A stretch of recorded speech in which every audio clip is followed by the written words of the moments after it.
Belapur constituency का बढ़िया जीत होने के बाद सभी जुना कार्यकर्ताओं को लेके आमदार कार्य सम्राट आमदार वंदा म्हात्रे जी काम पे लगी है। मित्रों, हमारा ये जीत काम करने के लिए लोगों ने चुना के दिया है और जो दिन हमारा जीत हुआ है तभी से हमारा कार्य सम्राट आमदार काम पे लगी है। आगे का सब्जेक्ट वो बताएगी।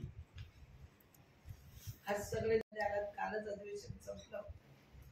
सगळ्यांना मनापासून धन्यवाद देते की आपण सर्वांनी इलेक्शन मध्ये जी भारतीय जनता पार्टीला आणि तिथला उमेदवार वंदा म्हात्रेला जी मदत केली, तुम्ही ज्या काही पद्धतीने बातम्या आल्या त्या बातम्यांच्या माध्यमातून लोकांपर्यंत माझं काम पोहोचवलं, कामाच्या माध्यमातून वेगवेगळे विषय पोहोचवले गेले, त्याबद्दल मी आपली सगळ्यांची अत्यंत आभारी आहे। आपण चांगलं काम केलं आणि उमेदवाराचा सुद्धा उत्साह वाढवला।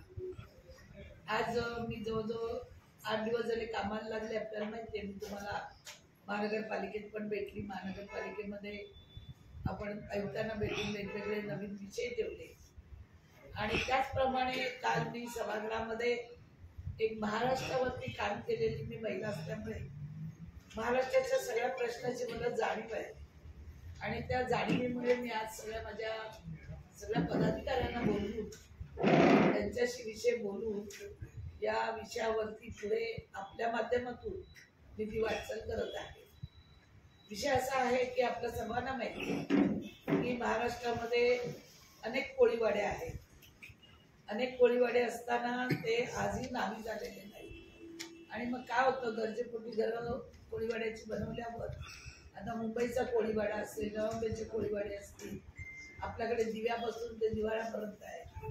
महाराष्ट्रात अनेक ठिकाणी मच्छीमार संघटना आहेत। या कोळीवाड्याचे प्रश्न फार मोठे घर आहेत आणि यांच्या जागी नावी नसल्यामुळे, कुटुंब वाढल्यामुळे आणि समुद्र किनारा अनेक बांधकाम करताना परवानग्या लागतात। या अशा अनेक अडचणीला तोंड द्यावं लागतं। ज्यावेळी छत्रपती शिवाजी महाराज होते, ज्यांनी महाराष्ट्राचं स्थापना केली, हिंदू स्वराज्य स्थापन केलं, तरी सगळ्यात जास्त महत्त्व कोणाला होतं तर आगरी कोळी लोकांना होतं। कारण छत्रपती शिवाजी महाराजांचं जे आरमार होतं हे संपूर्ण समुद्र किनारी त्या कोळी बांधवांच्या विश्वासावर असायचं आणि पूर्वीचा जर मूळ बघितला तर आगरी कोळी हा भूमिपुत्र आहे। मुंबई असेल, नवी मुंबई असेल, ठाणा असेल, पालघर, विरार असेल किंवा अलिबागपर्यंत असेल, हा मूळचा आगरी कोळी बांधव आज जर तुम्ही पाहिलं ते कोळीवाड्यामध्ये वेळोवेळी कारवाई केली जाते। कारण आता घरं कुटुंब वाढली आणि कुटुंब वाढल्यामुळे घरं वाढली आणि घरं वाढल्यामुळे सतत अतिक्रमणाच्या नावाखाली तिथे कारवाई केली जाते। इतर ठिकाणी कुठल्या प्लॉटवरती बिल्डिंगी बनल्या तर कारवाई केल्या जात नाही, दुर्लक्ष होतं आणि पैसे दिल्यामुळे काही अधिकारी कारवाई करत नाही। पण या लोकांवर सातत्याने कारवाईचा एक ताणती तलवार असते आणि ती दूर होण्यासाठी काल मी आमचे नवनिर्वाचित अध्यक्ष राहुल नार्वेकरजींच्या दालनामध्ये मी बैठक केली, त्यांच्याशी बोलली की महाराष्ट्रात जेवढे कोळीवाडे आहेत ते त्यांच्या नावी करून द्यावे। त्यांना मी तसं पत्र दिलं आणि येणाऱ्या अधिवेशनमध्ये ते म्हणाले मी मीटिंग घेऊ, हा प्रश्न नक्कीच मंदाताई सोडू, कारण त्यांच्या इथे पण तीच परिस्थिती आहे। त्याचप्रमाणे माननीय मुख्यमंत्री या राज्याचे देवेंद्रजी फडणवीस साहेब आमचे नेते, त्यांनाही पत्र दिलं, त्यांच्याही चर्चा केली। तेही बोलले अधिवेशनामध्ये आपण हा निर्णय करू आणि त्याच्यावर मार्ग काढू। संबंधित अधिकाऱ्यांची एक मोठी बैठक लावू आपण। एकनाथरावजी शिंदे साहेब, उपमुख्यमंत्री अजितदादा, या सगळ्यांना पत्रव्यवहार मी तसं केला आहे। या दोघांशी मी बोलली, जातीने त्यांची भेट झाली आणि त्यामुळे महाराष्ट्रातील कोळीवाडे हे त्यांच्या सरसकट नावी व्हावे यासाठी हा माझा प्रयत्न सुरू आणि तो एका अधिवेशनात हा प्रश्न मार्गी लागेल असं मला वाटतं। त्याचप्रमाणे येत्या अधिवेशनामध्ये एक कायदा जसा यांच्यासाठी बदला, तुमच्या 12वी डॅमसाठी मुलांना कॅबिनेटमध्ये बोर्डमध्ये मीटिंग होऊन तो कायदा तत्कालीन देवेंद्र फडणवीस त्यावेळी पण मुख्यमंत्री होते, आजही आहे, तरी त्यांच्याशी चर्चा केली की या मुलांचा प्रश्न की आता मला आयुक्तांनी सांगितलंय की मला बोर्डमध्ये ठराव झालेला पाहिजे, मग आम्ही या मुलांना, ग्रामस्थ मुलांना, प्रकल्पग्रस्त मुलांना कायमस्वरूपी करू. तर तो एक ठराव तिथे करून आणायचा. आणि बरेचसे प्रश्न आहेत ते येणाऱ्या अधिवेशनात मांडायला तर मिळणार नाही आम्हाला काही, पण पत्रव्यवहार करू शकतो, मीटिंग घेऊ शकतो. वीज प्रकल्प असेल, सोलर प्रकल्प असेल, या अनेक प्रकल्पाचं मी कामं हातात घेतलेले आहेत. त्याच्यावर येणाऱ्या अधिवेशनामध्ये तिथे जशा बैठकी होतील किंवा चर्चा होतील त्यावेळी मी आपल्याशी तिथून संपर्क साधतील किंवा माझे प्रिय संपर्क साधतील. आणि आमदार हा काही बसून राहिला नाही, तो दुसऱ्या दिवसापासूनच कामाला लागलेला. तर बऱ्याचशा बातम्या बघतो चॅनलमध्ये की आमदार कामाला लागले, पण आम्ही तर ज्या दिवशी निवडणूक होतो त्यापासूनच कामाला लागतो. पण काही वेळा काय होतं, महिना 2 महिन्यापूर्वी कोणी आलं हे कामाला लागलं तर लोकांना वाटते खूप काम करतात, घराघरात जातात, पण आम्ही त्याच्या अगोदरच अनेक प्रश्न हे सोडवलेले असतात. या विषयावर कोणाला काही बोलायचं आहे का, एवढाच विषय. त्यासाठी मी आपल्याशी अधिवेशनला जायच्या अगोदर मला चर्चा करावी म्हणून मी आपल्या सगळ्यांना आज बोलवलं. माहिती आहे, मी अनेक चर्चा घेतल्या होत्या. आपल्याला माहिती असेल की मला जेव्हा राष्ट्रपती पुरस्कार मिळाला त्यावेळी महाराष्ट्रातल्याच प्रश्नावरती हा मला पुरस्कार संसदपटू म्हणून त्यावेळी संसदीय कुलगुरूंनी तो दिला होता. तर महाराष्ट्रातले आता नवंबरीत काही इतके प्रश्न आहेत असं वाटत नाही, जे आहेत ते आम्ही सोडू. पण एक विचार करते की महाराष्ट्रातले पण काही असे प्रश्न आहेत की जे मी सोडू शकते, ज्याचा पाठपुरावा करून मी त्या प्रश्नांना न्याय देऊ शकते. कारण आपल्याला माहिती आहे, जेव्हा मी फ्री होल्डचा प्रश्न घेतला तर औरंगाबाद असेल, नाशिक असेल, जालना असेल आणि नवी मुंबई असेल, जिथे जिथे शिडको आहे तिथला तो प्रश्न त्याला उपयोगी पडत होता. मग घर कायमस्वरूपीची लक्षवेधी असेल किंवा फ्री होल्ड असेल, तर मी नेहमी महाराष्ट्राला लक्षात ठेवलेलं आहे आणि काम करताना त्या पद्धतीने मी नेहमीच लक्षवेधी मांडलेलं आहे. हा पहिलाच प्रश्न नाही आहे. आपल्याला माहिती असेल फ्री होल्ड करताना लक्षवेधी लावली 2015 मध्ये. ते देवेंद्रजी होते, त्यांनी तिथे योग्य तो GR काढलेला आहे, पण लोकांनी त्या मार्गाला जाऊ नये म्हणून अशी अफवा पसरवली गेली की त्याचे पैसे जास्त लावले, तो बरोबर नाही आहे. आपण परत तो एकदा GR काढा, वाचा, त्याच्यावर अभ्यास करा. तो GR व्यवस्थित दिलेला आहे, तो घरांचा पण दिलेला आहे, पण काम झाल्यानंतर त्याच्यामध्ये एक म्हणतो ना की त्याला काय बोलतात, ते पसरवतो ना, म्हणजे त्या पद्धतीने इथे जे पसरवून ती कामं, झालेली कामं कशी बंद करायची ही पद्धतच इथे जी सुरू आहे. मला आपल्या लोकांची गरज होती, कारण आपणच एक असं माध्यम आहे की लोकांपर्यंत सत्य गोष्टी पोहोचवू शकता. पण कुठेतरी तुम्ही माझ्या मांडलेल्या सत्य गोष्टी सुद्धा पोहोचवू शकला नाही, याचे मला कुठेतरी मनात एक दुःख आहे की 5 वर्ष केलेली, 10 वर्ष केलेली कामं ती झाकून गेली आणि फक्त एकच काम वेगळ्या पद्धतीने झालं. ठीक आहे, असो, रात गई बात गई, पण जे पण कामं आहेत ते मी महाराष्ट्र लेवलवरती माझे प्रश्न जर तुम्ही काढले तर महाराष्ट्रावरच्या छोट्या मुलांची चर्चा, जे तुम्हाला माहिती नसेल, मी MLC असताना ती चर्चा ठेवली होती, जी लहान बाल कामगार काम करतात तुझ्याच्या फॅक्टरीत, तिथे TB होते, हात जळले जातात, स्फोट होतो. अनेक लोकांकडे बाल कामगार आता तुम्हाला दिसणार नाही, तर त्यावेळी उठवलेला मी जवळजवळ 2006 ते 7च्या दरम्यान आवाज असेल, मजुरांची चर्चा असेल, रोजगारांची चर्चा, माझ्या जर तुम्ही चर्चा पाहिल्या 2.5 तासाच्या, तर महाराष्ट्रावर अनेक लेवलवरती मी वरिष्ठ सभागृहामध्ये त्यावेळी चर्चा घडवून आणलेल्या आहेत. आणि त्यामुळे एम्सवरची चर्चा जी होती त्यावेळी नवी मुंबई झाली आणि रेल्वे आली. आपल्याला माहिती आहे, नवी मुंबईमध्ये अनेक मुलं जे रेल्वेच्या मार्गाने पाटीलचे असते, तर मी अनेक वेळा महाराष्ट्राच्या चर्चा वरिष्ठ देवाला गेलात वरती, तर 2 मिनिटांनी तुमचा श्वास कोंडले ते लोक कसे राहतात याचा आपल्याला, मी आता प्रचार दौऱ्यात केली तर दोन्ही बिल्डिंग याचा धावाच नाही आहे. एक 5-10 मिनिटं बसल्यावर गुजमरल्यासारखं होतं. तर अशा परिस्थितीत ते पड्यांचा पुनर्विकास कसा करायचा, आणखी काय पद्धत करता येईल, हा जेव्हा मीटिंगमध्ये ज्यावेळी विषय येईल त्यावेळी अनेक आमदार त्या विभागातले असतील आणि ते आपले आपले प्रश्न त्या विभागातून कसे, हा फार मोठा प्रश्न आहे, हा तुम्हाला दिसतो इतका छोटा नाही आहे.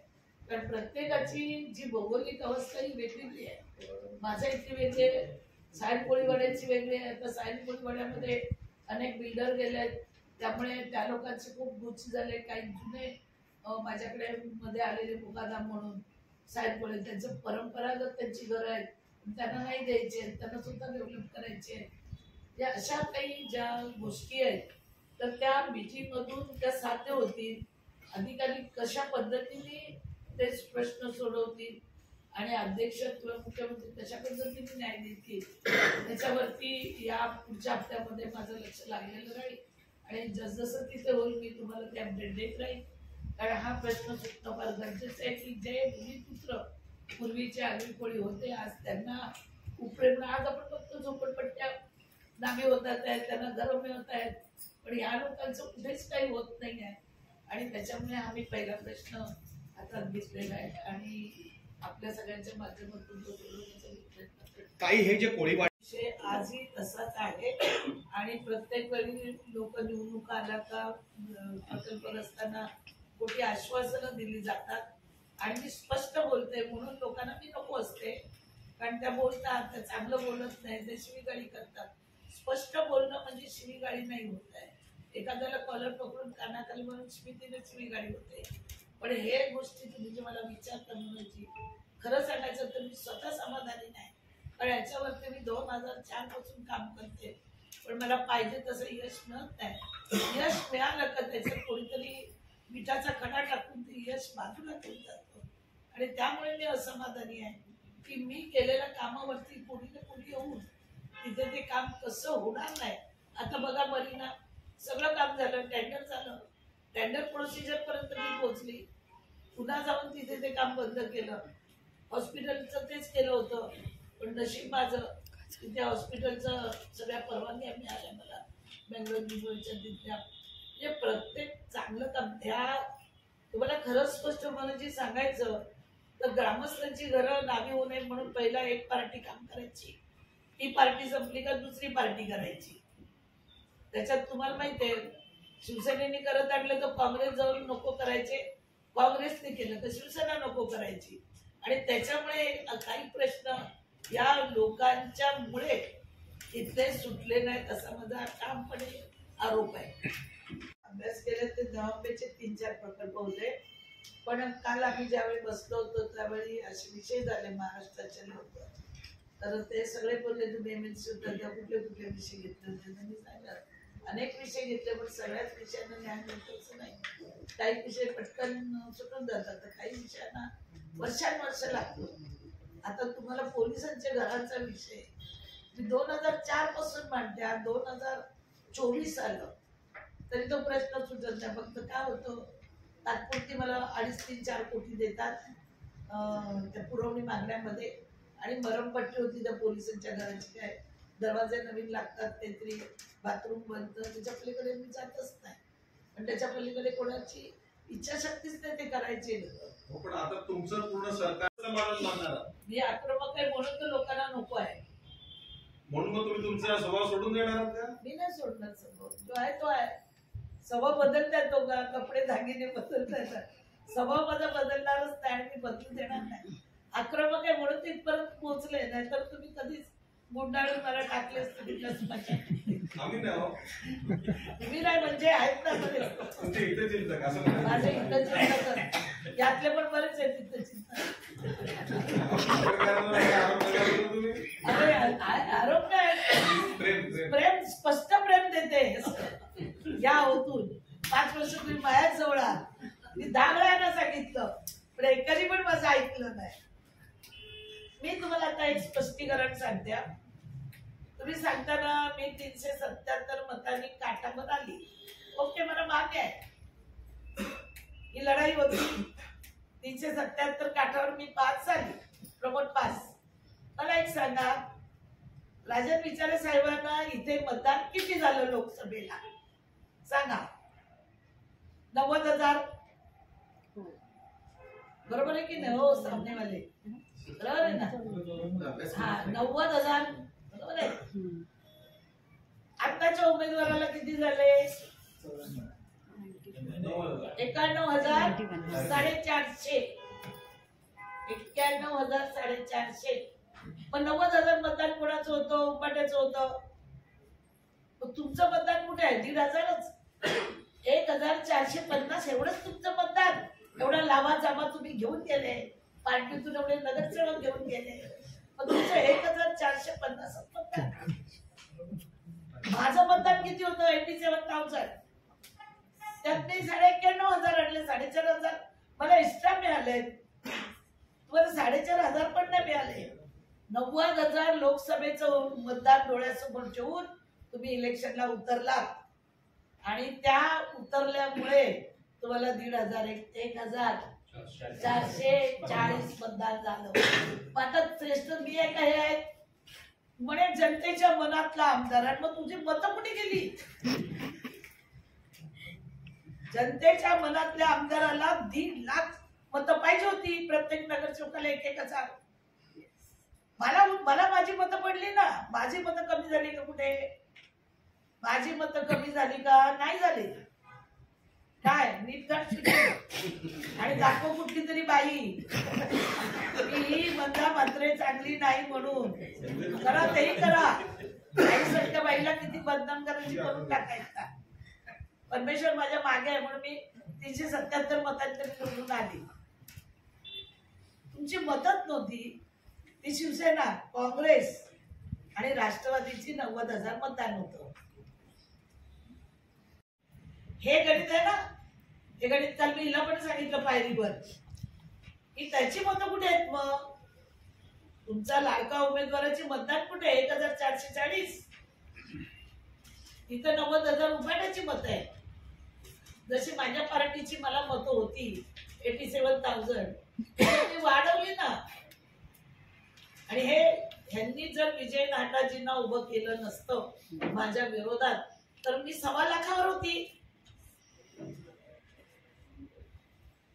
मग तुम्हाला तरी 1.25 लाख पडायला पाहिजे होते. तुम्हाला 1,440 का पडले? याचं गणित सगळ्यांनी मला सांगावं. मी जे बोलते ना ते